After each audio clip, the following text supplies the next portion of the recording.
For the record, please state your full name and spell it out. Peter John Michael Sloly.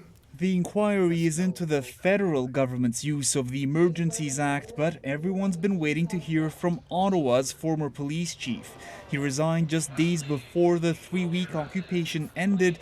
Peter Sloly gave credit to his officers. It was too cold and it was too much. But they did their very best. But for days now, other witnesses have criticized him, saying he didn't heed multiple warnings from protesters and the Ontario Provincial Police that the group planned to stay for a long time. One report, unless you've read all the reports, could be misleading.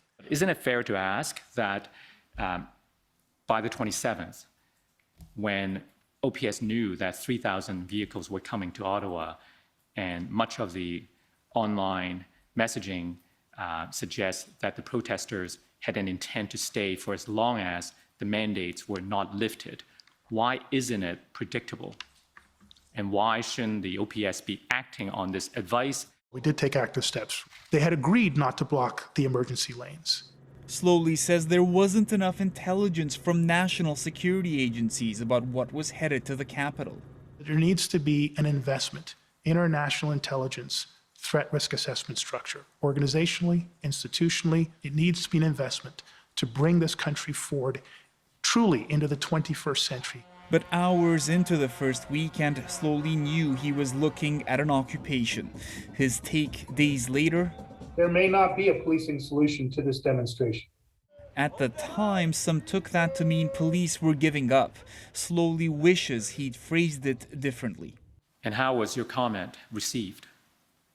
If there are 35 million people in Canada, probably 35 million different ways. And Rafi, Peter Sloly will be challenged on all of this next week. David, today was just Commission counsel walking him through his testimony. Next week, lawyers representing different police forces, downtown residents, even convoy protesters will have the opportunity to challenge him. And on Tuesday, we'll also be watching out for Ontario Premier Doug Ford and Deputy Premier Sylvia Jones to challenge in court the summons by the Commission to make them appear and testify. Rafi Boudjikanian in Ottawa for us. Thank you.